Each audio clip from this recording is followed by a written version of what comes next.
Selamat siang, Miss Sylvia dan teman-teman. Kami dari kelompok 2 akan mempresentasikan mengenai Java. Saya Velia. Saya Rafelia Risha. Saya Winacita Yunita.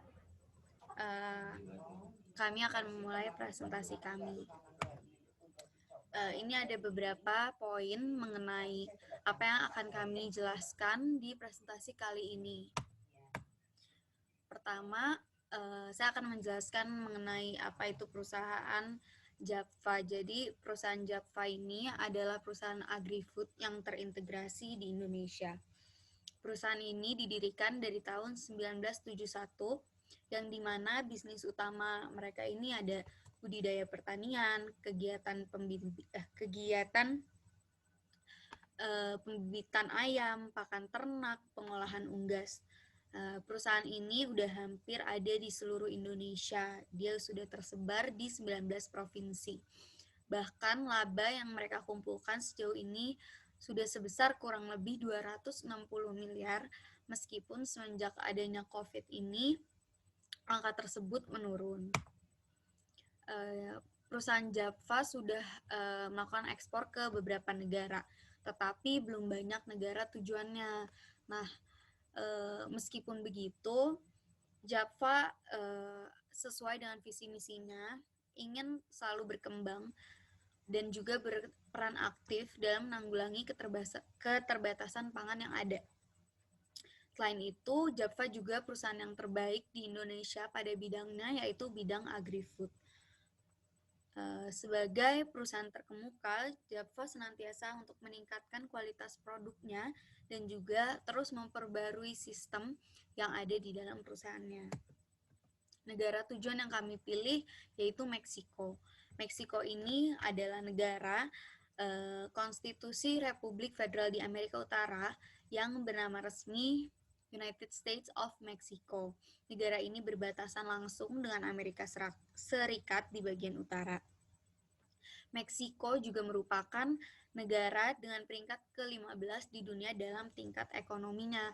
Komoditas utama yang diekspor dari Indonesia ke Meksiko sendiri itu sudah ada kulit, karet alam, dan suku cadang kendaraan bermotor. Kemudian ada faktor-faktor presel. Yang pertama, faktor politik. Meksiko ini sebuah negara demokrasi presidensial yang dimana presiden merupakan kepala negara dan kepala pemerintahan juga. Jadi presiden ini merupakan jabatan tertinggi dan panglima tertinggi angkatan bersenjata di Meksiko yang memiliki masa jabatan selama 6 tahun dan dipilih dengan sistem di mana yang memiliki suara terbanyak. Sehingga setelah siapapun yang sudah menjabat sebelumnya itu tidak diperbolehkan melayaninya lagi. Kemudian Meksiko juga merupakan negara kedua terbesar di Amerika Latin berdasarkan jumlah penduduknya. Meksiko memiliki hubungan perdagangan yang cukup baik dengan United States dan Kanada dengan adanya perjanjian NAFTA. Namun, setelah adanya tembok perbatasan yang dibuat oleh United States ini, hubungan dari Meksiko dan Amerika memanas. Meksiko juga sedang dalam proses untuk menjadi kekuatan global di tahun 2050 mendatang. Meksiko memelihara hubungan diplomatik dengan sebagian besar negara dunia dan juga aktif sebagai anggota pada forum-forum internasional. Meskipun pada posisi historisnya itu Meksiko tidak memiliki konflik di mana mereka bisa dibilang bersifat netral sehingga relatif aman dari konsekuensi konflik internasional. Namun ada masalah terbesar di Meksiko yaitu korupsi. Hampir semua lembaga-lembaga pemerintahan dan non-pemerintah itu sudah melakukan suap dan juga korupsi. Banyak juga politisi yang menyalahgunakan program pemerintah yang ditujukan untuk membantu rakyat miskin demi kepentingan politiknya. Kemudian ada faktor ekonomi. Faktor ekonomi ini dimulai dari Meksiko, itu merupakan anggota G20 dan merupakan peringkat ke-15 ekonomi terbesar di dunia. PDB-nya pada tahun 2018 mencapai angka 1.223,26 miliar US dollar dan juga 1.158,23 miliar US dollar pada tahun 2017. PDB negara Meksiko tumbuh pada tingkat tahunan dengan rata-rata 4,25% dan mewakili pertumbuhan sebanyak 1,97% dari total ekonomi dunia. Mobil, suku cadang, kendaraan, pengiriman minyak mentah, dan komputer merupakan ekspor utama dari Meksiko ke negara Amerika, Kanada, Cina, Jerman, dan Jepang. Meksiko juga merupakan bagian penting dari MINT atau Meksiko, Indonesia, Nigeria, Turki, di mana negara-negara MINT ini dianggap sebagai raksasa ekonomi berkembang berikutnya setelah BRICS atau Brazil, Rusia, India, Cina, dan Afrika Selatan. Meksiko sangat terbuka untuk investasi asing sehingga arus masuknya FDI mencapai 31,6 miliar US dollar pada tahun 2018. Pajak perusahaan di Meksiko mencapai angka 30%, sedangkan tarif penghasilan individu sangat bervariasi dan berkisar dari 1,92% hingga 35%. PPN diterapkan pada penjualan sebagian besar barang dan jasa dengan tarif 16% di sebagian negara besar dan 11% di daerah perbatasan.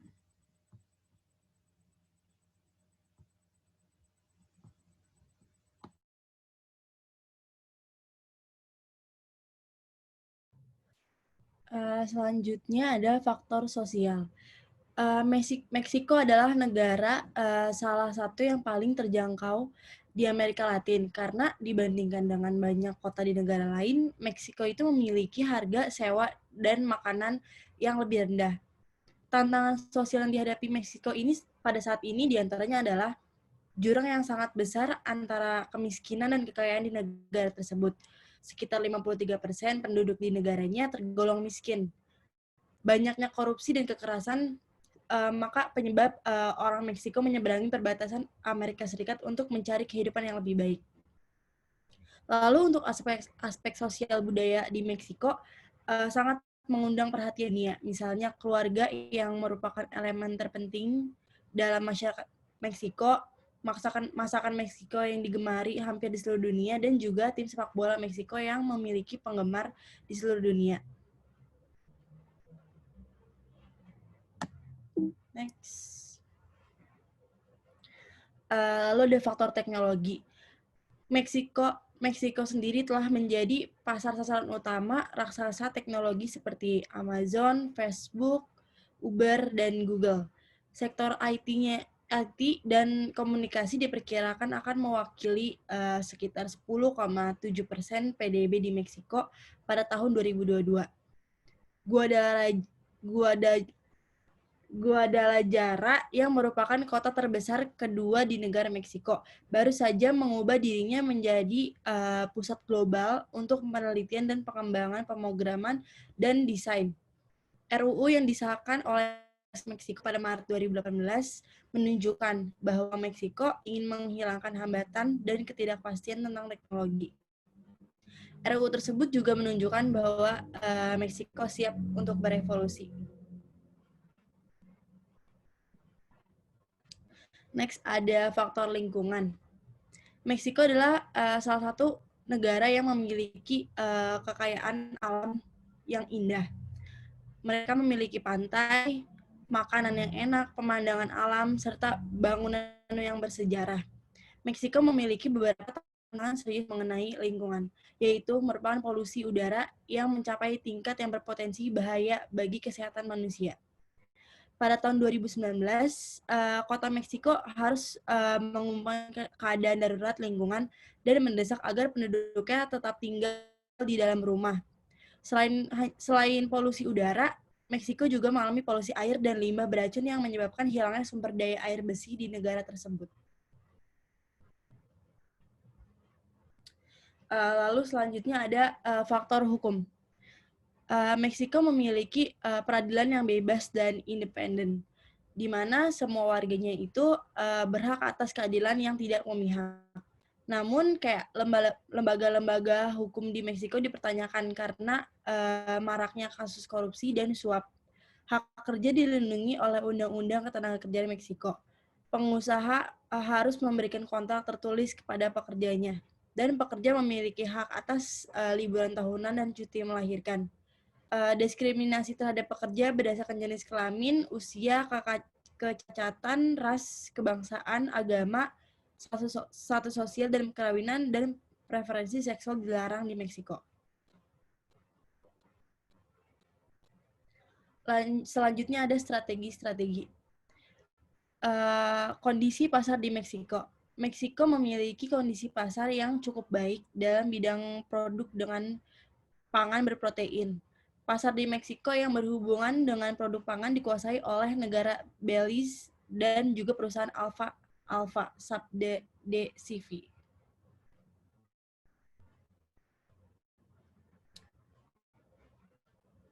Lalu selanjutnya ada permintaan di Meksiko. Permintaan mengenai produk dengan protein di Meksiko cukup tinggi, terlihat dari tingginya konsumsi daging di negara tersebut. Nah, selanjutnya ini ada daftar 10 negara konsumen daging sapi terbesar di dunia yang di atas, dan yang di bawah itu ada daftar 10 negara pengimpor daging sapi terbesar di dunia. Jadi, daging sapi ini di Meksiko merupakan negara yang masuk ke dalam 10 besar negara terbesar di dunia dalam hal mengkonsumsi daging sapi dan mengimpornya. Lalu ini ada daftar negara pengimpor daging ayam terbanyak di dunia. Nah, Meksiko ini merupakan negara dengan urutan nomor 4 di dunia dengan jumlah impor daging ayam. Terus ada pemeliharaan produk secara internasional. Jadi JAPFA ini melakukan pembentukan tim research and development khusus untuk produk-produk yang akan diekspor ke Meksiko. Selain itu, setiap produksi yang dilakukan akan diawasi secara baik untuk tetap menjaga kualitas produk yang dihasilkan.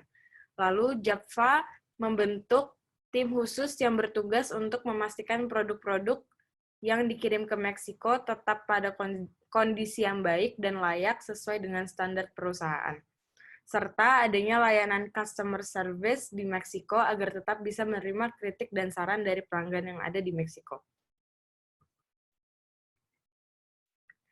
Lalu segmentasi pasar. Segmentasi pasar sudah dapat diketahui dari data yang didapat pada slide sebelumnya, bahwa Meksiko merupakan salah satu negara yang mengkonsumsi daging sapi dan ayam terbesar di dunia. Lalu, Meksiko juga merupakan salah satu negara pengimpor daging-daging tersebut yang terbesar juga di dunia. Segmentasi yang dilakukan dengan menggunakan segmentasi demografis karena bisa langsung diketahui produk-produk yang tepat untuk masyarakat yang ada di Meksiko. Selain itu, tidak perlu lagi melakukan pengelompokan sesuai dengan usia, jenis kelamin, pekerjaan, dan lainnya. Karena makanan merupakan salah satu kebutuhan pokok yang pasti semua orang akan membutuhkannya. Lalu, segmentasi pasar dengan cara demografis mungkin hanya akan disesuaikan dengan jumlah pendapatan, sehingga produk yang ditawarkan dapat beragam harganya dan menyesuaikan dengan jumlah pendapatan yang ada di Meksiko dari yang rendah sampai pendapatannya tinggi. Lalu, produk-produk dari JAPFA ini bisa diekspor ke Meksiko.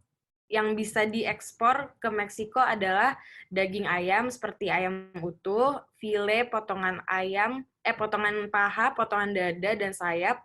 Lalu ada ceker ayam, hati, dan ampela ayam, produk olahan dari ayam seperti sosis dan nugget.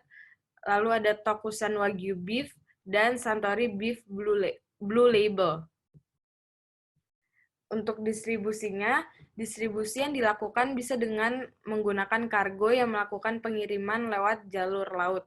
Distribusi dengan cara ini bisa menjaga kualitas produk yang dikirim dan memudahkan dalam memeriksa kelayakan produk.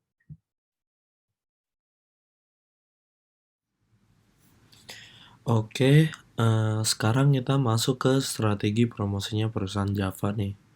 Jadi promosi yang dilakukan itu banyak lah pokoknya caranya ya. Namun kalau misalnya seperti yang kita tahu tuh ada yang namanya direct marketing. Atau yang paling umum juga sekarang menggunakan brand ambassador, program afiliasi, dan pastinya iklan lah ya. Iklan siapa sih yang nggak tahu. Nah, jadi kalau misalnya kita menggunakan teknik direct marketing ini, kita tuh menggunakan media elektronik yang ada, mulai dari media sosial, radio, dan media cetak. Nah, sekarang kan media cetak tuh udah online semua kan. Maksudnya hampir ubah ke online semua lah, subscriptionnya juga secara online. Pokoknya udah shifting lah, udah nggak terlalu kertas banget lah. Sekarang udah hampir digital semua, walaupun masih ada produksinya. Nah, jadi habis itu ada yang namanya program afiliasi. Nah, ini tuh ada program yang kayak dilakukannya secara promosi. Promosinya itu dari mulut ke mulut. Nah, jadi Java tuh harus memastikan produknya tuh berkualitas tinggi sehingga masyarakat dengan sendirinya akan merekomendasikan produk yang ada. Nah, seperti yang kita tahu, sebenarnya kalau misalnya kalian tahu juga mungkin si tempe dari Indonesia tuh impor loh dari Amerika, banyak banget. Nah, itu tuh karena kita produksinya tuh jelek, barang-barang yang kita hasilkan tuh jelek, padahal kita tuh produksi kedelainya lumayan oke gitu loh. Kalau misalnya kita punya teknik yang bisa membuat ini lebih bagus, apa namanya, produk lebih bagus, pasti juga orang-orang percaya. Nah, namun kita berharap aja semoga Java produknya bagus. Nah, habis itu yang ke terakhir ada brand ambassador. Nah, ini yang paling umum lah ya. Kayak sekarang hampir semua bisnis pasti ada brand ambassador lah. Nah, itu kan bisa ngebuat citra gitu loh. Jadi ada influence-nya lah terhadap brand tersebut. Biasanya yang dipilih artis sih kalau kayak gitu. Nah, untuk harga di pasar internasionalnya tuh, jadi sebenarnya harga produknya sekitar 30.000 sampai 250.000 per kilogramnya. Tergantung juga kan produknya apa. Nah, itu tuh ada, pokoknya kalau misalnya kita melakukan ekspor tuh pasti ada perubahan. Soalnya kan pasti kita ngitung biaya asuransi, FOB lah, freight on board, habis itu CIF, kita harus mikirin semua. Jadi tergantung juga kan bayarnya, atau mungkin ada orang yang ingin mendistribusikannya di sana, dia ingin proses pengirimannya seperti apa. Nah, itu tuh bisa berubah-berubah lah tergantung kebutuhan dan kemampuan di sana. Nah, pokoknya kita sekarang masuk ke program pemasaran global. Untuk program pemasaran global yang bisa dilakukan oleh Java adalah membentuk tim khusus. Yang pasti timnya itu ngebuat marketing plan. Nah, ini tuh marketing plan tuh harus fleksibel nih guys. Jadi kita harus ngelihat juga situasi dan kondisi pasar di sana kayak gimana. Habis itu juga bekerja sama dengan tim research and development. Habis itu kita juga harus melakukan perencanaan lah tentang produk-produk yang bakal kita produksi itu apa ya sih gitu. Kompetitor kita di sana gimana produknya dan segala macam. Habis itu budayanya juga kita harus mengikuti. Karena kan kalau misalnya kita mau produk kita laku di sana, kita harus mengikuti dengan seleranya di sana. Ya, pokoknya program pemasaran global sama marketing plan-nya tuh harus bagus lah. Jadi bisa efektif kerjanya. Dan ini bisa digabungin dengan strategi-strategi pemasaran yang kita udah dijelasin sebelumnya. Nah, habis itu kita masuk ke bab 5, yaitu tantangan. Nah, tantangannya itu yang pasti dari pemerintahnya. Kebijakan pemerintah kan tuh pasti tuh. Jadi ada yang namanya kebijakan pemerintah, habis itu adanya regulasi pajak kan itu dari pemerintah juga. Habis itu kebijakan fiskal, kebijakan fiskal juga mempengaruhi harga ya kan. Nah, untuk tantangan utama untuk perusahaannya di dalam bisnis internasional tuh packaging, distribution tuh salah satu hal yang lumayan sulit juga. Itu salah satu tantangannya. Soalnya kalau misalnya kita ingin membuat sebuah produk yang menarik, yang pasti kan walaupun orang belum tahu nih produknya ya, belum pernah nyobain, pasti yang dilihat kan pertama packagingnya nih. Kalau misalnya packagingnya eye catching, pasti kemungkinan besar konsumen akan tertarik kan. Harusnya kalau misalnya emang ada positive word of mouth, nanti dia bisa dapat turnover yang bagus dari penjualannya. Eh, Kalau misalnya kita kirimnya tidak bagus, ntar kan juga merusak brand image kita ya. Habis itu yang kedua ada tantangan terbesarnya adalah persaingan pasar internasional. Ditakutkan produk di sana tuh memiliki kualitas yang lebih baik. Makanya kalau menurut saya sebenarnya Indonesia tuh lebih cocoknya kita ekspor raw material dulu seperti China dulu. Nanti kalau misalnya emang udah oke dan produknya emang udah bagus, nanti baru ngeproduksi sendiri karena udah tahu plus dan minusnya dan gimana cara properly ngeproduksi suatu barang. Nah, yang masuk ke bab 6 ada perencanaan kontingensi. Nah, yang pertama adalah membentuk tim khusus dalam perencanaan kontingensi yang akan dilakukan dengan pembentukan tim-tim. Jadi tim yang dibuat tuh adalah tim research and development. Dia selain mengurusin perkembangan perusahaan dan melakukan riset, dia juga ngebuat alur untuk analisa jangka panjangnya karena kan dia tahu nih riset-riset yang dia telah lakukan menurut divisi tersebut yang terbaik yang mana. Jadi dia bisa mengantisipasi hal-hal yang akan terjadi ke depannya.